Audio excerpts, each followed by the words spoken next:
13분이어서 그 어찌됐든 이것도 좀 여쭤봐야 될 것 같은데 정말 충격적인 사건이 또 있었으니 문재인 전 대통령에 대한 기소입니다. 관련해서 전주지검 전현직 검사들을 문 전 대통령이 직접 공수처에 고발을 했어요. 예. 지금 그 질문지도 직접 쓰셨다면서요, 문재인 전 대통령께서. 그렇죠. 검찰이 좀 원래 문 대통령의 스타일은 그런 일을 직접 하시는 스타일입니다. 또 변호사기도 하시고. 예. 그럼 이거는 지금 어떻게 사건이 진행되고 있습니까? 지금 기소된 사건이요. 아직 공소장을 받아본 단계에 있고요. 네.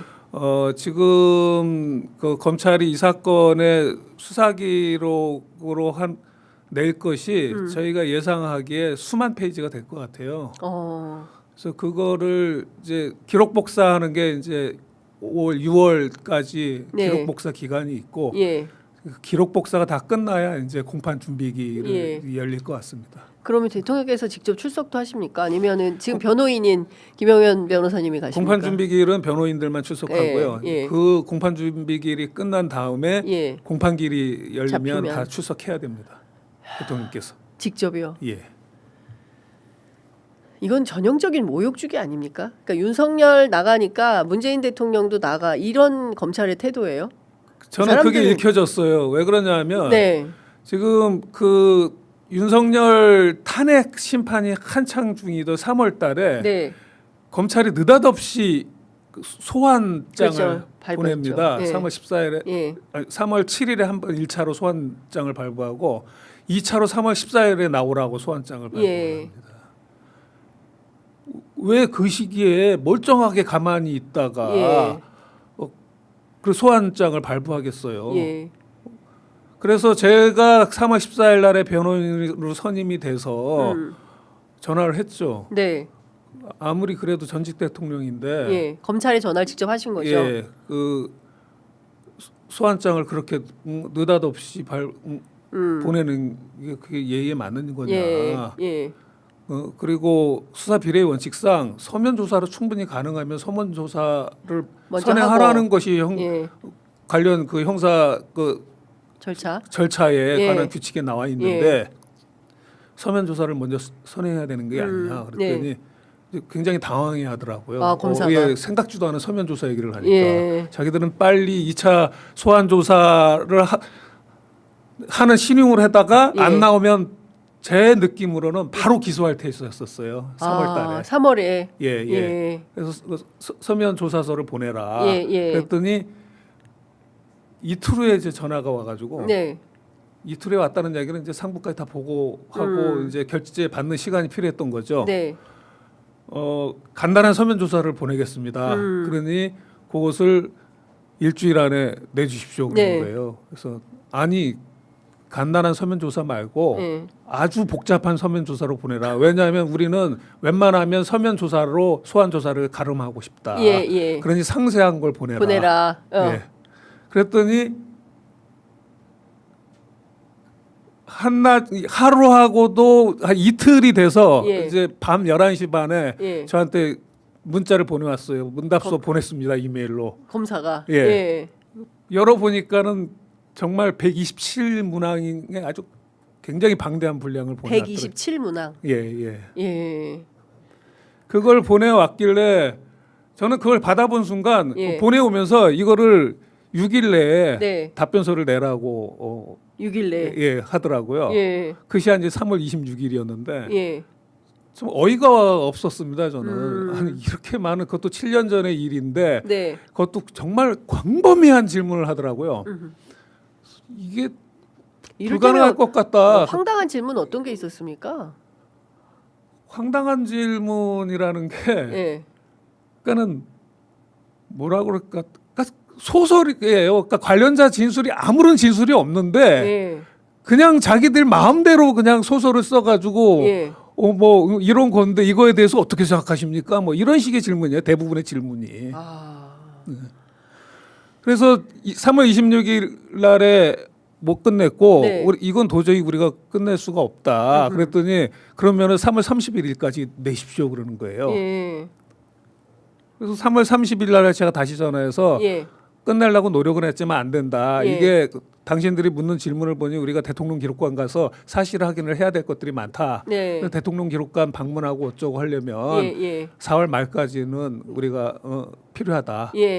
라고 해서 제가 대통령 기록물의 그 대리인으로서 세종에 있는 대통령 기록관 가가지고 가셨어요? 뭐 보고 4월 22일 날에도 가서 열람을 하고 그러던 중인데 이제 4월 24일 날에 전격 기소한 겁니다. 아, 그러니까 지금 원래대로라면 이거 참 제가 모르겠어요. 뭐 저건 아닌데 3월 26일 날 이재명 그 후보에 대한 재판 선거법 재판이 있었잖아요. 근데 그날까지 제출을 하라고 했다는 거예요? 그것도 이상하네. 아니 뭐 너무 엮는지는 모르겠지만 그것도 이상. 날짜가 기괴하다. 저는 그러니까 지금 답변서 쓰고 준비하고 있는 가운데 갑자기 그거 받지도 않고 답변서 받지도 않고 그냥 벼락 기소를 해버린 거잖아요. 그 4월 1일 날에 검사가 전화해서는 그 우리가 4월 말까지 필요하다고 했는데도 불구하고 4월 7일까지 내십시오. 우리는 4월 말까지 못 기다립니다. 그리고 4월 7일까지 안 내면 낼 의사가 없는 것으로 간주하겠습니다. 그러는 거예요. 아니 근데 그렇게 이미 통보해도 되는 거예요? 그래서 제가 아니 무슨 폭력이네. 이제 이 친구들이 무슨 일을 할 것 같은 분위기를 제가 감지하셨어요. 그래서 문답기원 연장 신청서라는 서면을 그동안에 있었던 걸 다 쫙 정리해가지고 또 내셨어요. 검찰이 제출을 했습니다. 나중에 딴소리 못하게 하려고 검찰이. 야, 그랬는데도 불구하고 24일 날 기소를 해버렸다. 자, 이러면은 문재인 대통령 첫 출석길이 언제가 돼? 글쎄 그 공판 준비기를 거쳐야 되니까 아무리 빨라도 가을 무렵이나 돼야 되지 않을까 싶습니다. 가을 무렵에 빨라야 가을 무렵에 이제 재판 출석. 근데 이게 재판이 잡히긴 했는데 뭐 기소를 했기 때문에 재판을 해야 되는 거죠. 그렇죠. 피할 수가 없죠. 공소 취소가 되지 않는 한은. 공소 취소가 되지 않는 한. 근데 이게 저는 좀 말이 안 되는 게 사위가 일을 해서 월급을 받았잖아요. 그게 왜 뇌물이라는 거예요? 그게 참 황당한 이야기죠. 네, 장인이 받으면 뇌물이. 장인이 받은 게 없는데. 그 논리는 일단 그 장인 그리고 그게 이제 굉장히 중요한데 처음에는 이제 원래 제3자가 받은 것을 공무원 본인이 받은 것으로 지금 기소한 거예요. 단순 뇌물죄로. 원래는 제3자 뇌물죄로 기소를 해야 돼요. 근데 제3자 뇌물죄로 기소를 못 해요. 못 하는 이유가 제3자 뇌물죄가 되려면 이 사유 취업으로 받은 월급하고 그 중진공 이사장으로 이상직을 중진공 이사장으로 임명한 것과의 사이에 대가 관계 있어야 될 뿐만 아니라 부정한 청탁이 있어야 되는 거예요. 그러니까 이상직이 대통령에게 부정한 청탁을 해서 했거나. 중진공 이사장의 임명을 하고 그 대가로 사위를 취직해서 월급을 받도록 했다. 요게 떨어져야 되는데. 요게 떨어져야지 이제 그 제3자 뇌물죄가 되는데 검찰이 수사를 해서 보니까 없네? 중진공 이사장 임명한 시점이 한참 앞이에요. 그 사위가 취업한 그 시점보다 6개월 이상 앞이에요. 그러니까 이 두 가지 사이의 관계를 대가 관계가 있다는 등 부정한 청탁이 있다는 등 이야기를 할 수가 없는 거예요. 그러니까 검찰이 뭘로 돌렸냐면은 그 사위가 받은 월급은 장인이 받은 월급과 마찬가지라는 논리로 단순 뇌물죄로 기소를 해요. 그래서 처음에는 그게 그 마찬가지 결과가 되는 이유에 대해서 수사를 할 때는 경제 공동체론을 들고 수사를 해요. 그러니까 사위 집안하고 대통령 집안하고는 경제적으로 일체 관계다. 무슨 캥거루 새끼도 아니고 사위 부부가 일체 관계라서 사위가 받은 것은 대통령이 받은 거나 마찬가지다. 이게 경제 공동체론이에요. 그거에 기해서 대통령 집안, 뭐 이모부까지 탈탈 텁니다. 재산 관계를. 그리고 그것도 모자라 가지고 대통령이 퇴임한 이후에 무슨 출판 계약 관계를 한 출판사도 압수수색을 하고, 그 다음에 그 딸이 대통령 퇴임 후에 딸이 임차한 집을 중개한 중개사 사무실도 압수수색하고 부동산도 부동산집 그 다음에 사위가 요 타이스타즈에서 근무하기 전에 다른 회사에 근무를 했었는데 그 회사에 투자한 투자사도 압수수색을 하고 그렇게 탈탈 털어서 예. 경제 공동체론인지 여부를 수사한다는 이유로 네. 정말 탈탈 털어서 예. 수사를 해요. 그런데 수사를 해보니까 경제 공동체론이 아니네. 네. 그런 결론이 나온 거예요. 수사를 다 한 끝에. 진짜 황당하다. 그래놓고는 경제 공동체론 수사한다면서 자료를 가지고 문다에 별건 기소해가지고 벌써 1심 판결 받았잖아요. 예. 에어비앤비. 예. 그게 별건 수사에서 털려서 나온 거예요. 별건 수사. 그리고 김정숙 여사에 대해서 별건 수사를 지금 벌이고 있고. 예. 그리고 감사원에 대해서도 또 막 예. 별건 수사를 하고 또 온갖 별건 수사를 다 합니다. 그러다가 이게 경제 공동체론도 안 되니까 최후로 남은 게 뭐냐면 이 사위 부부하고 대통령이 공범 관계다. 그래서 사위가 받은 건 공범 사이의 이익 분배에 불과한 것이다.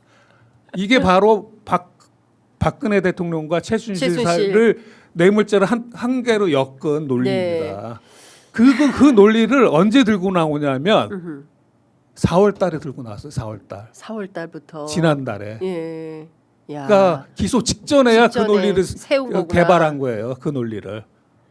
이거 안 되겠습니다. 그러니까 저 검찰이요, 진짜 이렇게 제가 보기에는 이거는 몰 이성이에요.